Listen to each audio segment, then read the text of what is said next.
Hey guys, it's Zenith Darksky here. I know it's been a hot minute since I put a video together, and I was really busy this past couple weeks, and what I mean by busy is putting all my spare time into New World. But I told you when we get closer to beta and the launch of Back 4 Blood, you'd see more Back 4 Blood content on this channel. So in case you guys don't have all the answers for Back 4 Blood in the upcoming beta, I kind of wanted to throw together a FAQ video, or whatever you want to call it, explaining some about the game and the beta. First off, who is Turtle Rock Studios? The studio that's behind Back 4 Blood. Well, Turtle Rock Studios are the people behind Left 4 Dead. They were creating Left 4 Dead, then Valve caught a whiff, bought the studio, renamed them Valve South, then later after Left 4 Dead and Left 4 Dead 2 came out, they didn't like the slow speed Valve moved at in terms of development, so they left. Valve kept Left 4 Dead, Turtle Rock kept their name and logo and staff, and they eventually got around to making the game Evolve, an asymmetrical shooter where teams of players would hunt giant aliens. It was actually pretty cool, but for some reason just didn't hold up to the hype for many people. I don't really know what happened there because I loved it, but either way, I guess they got tired of people working on Left 4 Dead 2 that wasn't them, and I'm sure they saw the ever-present hype for Left 4 Dead still, and now that Evolve is dead and gone, here we are, Left 4 Dead 3, Back 4 Blood. So what is Back 4 Blood? Well, in case you don't know what Left 4 Dead is, it is an asymmetrical zombie FPS survival game where teams of 4 players get together and adventure through campaign settings, which are basically just multi-part maps where the general objective is make it through each part to the next safe house, and eventually be extracted or escape. Back 4 Blood is basically that with some extra features now, and arguably better gun mechanics too, but yeah. I want to play Back 4 Blood. How? Well, the game doesn't officially launch until October 12th. It was set for a release on June 22nd. Yes, that means we'd already have it. Crazy, right? But it's okay. Delays are usually a good thing. Remember that, kids? Delays equals better game. But we're getting a beta soon, and we already had an alpha test, so you missed that opportunity if you're asking how to play now. But the open beta begins on the 12th through 16th, and if you played before, you get a code from a certain Twitch stream, my stream, or a giveaway on Twitter, or with other websites, or you pre-order the game. You'll have access to the beta on the 5th through 9th. So it's early access to the beta, but honestly, there are so many ways to get a code, especially all you have to do on Twitch is have your Twitch account connected to your Warner Bros. Account, watch a Twitch stream of somebody playing it with drops enabled. Again, my stream won't have that. I think all you have to do is watch a minimum of 60 minutes with the sound on and everything like that, because it doesn't count as a view on Twitch.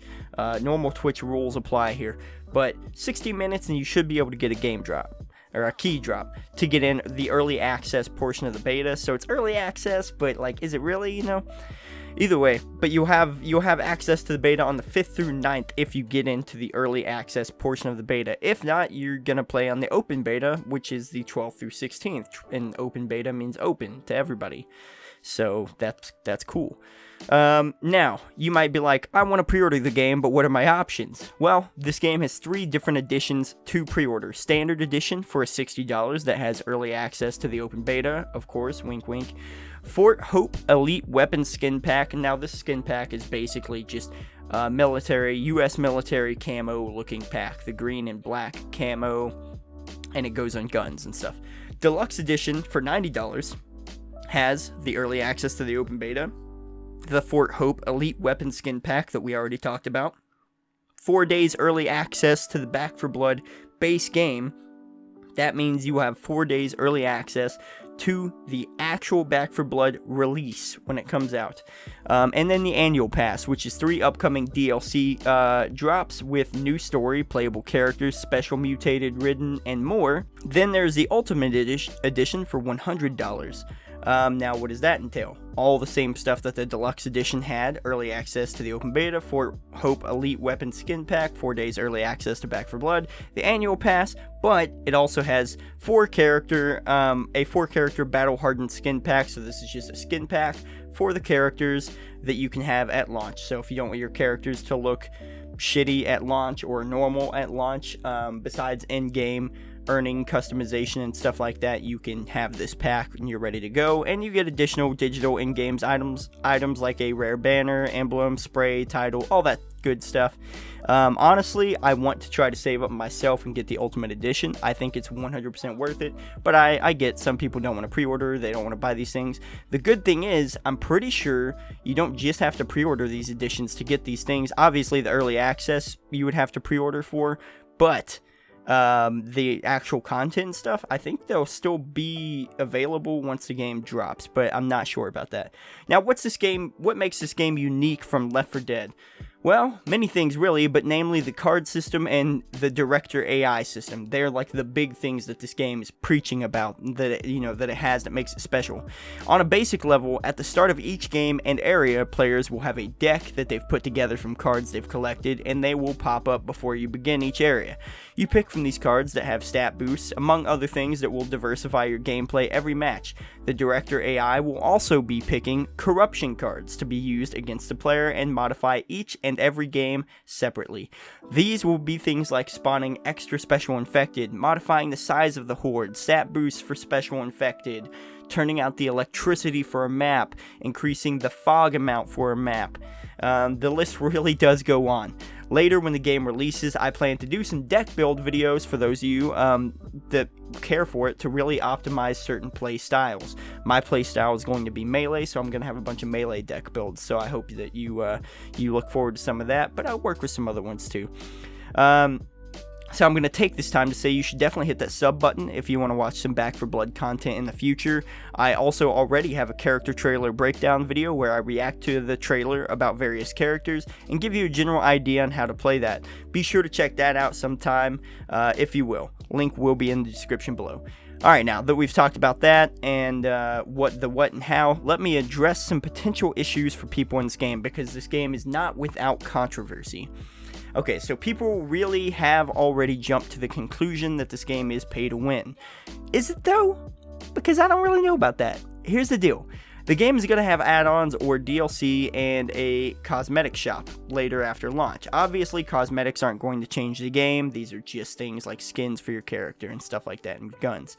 So first of all, I'm excited for cosmetics. I love cosmetics in games. I think it's great because you can support the studio more and support the game more.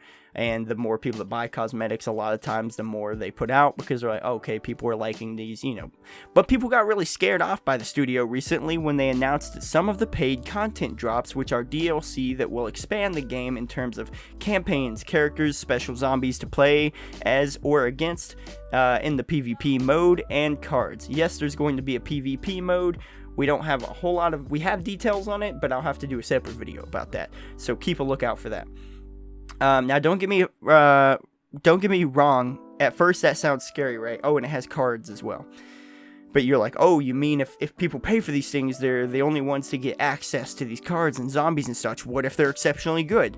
Well, you guys can be at ease, because I see a lot of YouTubers reporting that, oh no, this game is gonna be pay to win. Da-dee-doo, I have subscribers. But fortunately, this is allegedly not going to be the case. Turtle Rock released a statement after the fear of all of this, saying this: will you be selling individual cards? No, cards will not be available for purchase via any in-game storefront or first-party storefront. We will likely include some cards in post-launch content or paid content drops, but we are doing so in a way that ensures those drops will not be pay to win. We will also release new cards post-launch that everyone can earn and enjoy, whether you've bought the content drops or not. So basically what they're saying here, guys, is, hey, yeah, we're releasing cards in these content drops, but they're not going to be exceptionally well in these paid content drops. They're not going to be exceptional. And a lot of cards after launch you can actually earn instead of buying. From what I've actually read recently, I believe it's all cards can still be earned without the paid content drops. But they're not exceptional cards. Nothing is going to give you like a 100% melee strength bonus or something, it's nothing like that. The trailer says we can earn rewards and shows off some cool skins. How do we get those? Do we have to buy them? Those particular skins you saw can be unlocked through progression. We will at some point, post-launch, have a cosmetics-only shop. These items have no gameplay associated with them, so there won't be any pay-to-win scenarios. These items are 100% opt-in and only are for looks. Now, what if I don't want to build a card deck? There will be pre-made decks you can use to fit your playstyle, but we hope you give the deck building a shot when the game is out. It's really fun to create your own and try out different cards. So, there you go. Yes, there will be cards and paid content drops. Will they be exceptionally good? Probably not. There will also be free content as well for everyone post-launch that you must earn without money. Now, about the paid content drops for characters and zombies, because I know people are like, well, I want to play the PvP mode. If there's going to be special zombies in those paid content drops, what if what if they're really good zombies? What if they're unbalanced or whatever? Then officially it's pay to win. Well, they also recently said this.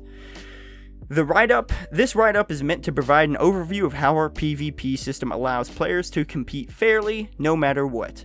Before we can get to that, we first have to talk about how we will not split the player base by releasing paid post-launch content. Here's how that works.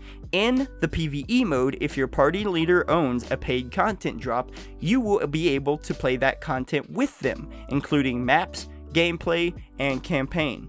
No separation, no exclusion, no split.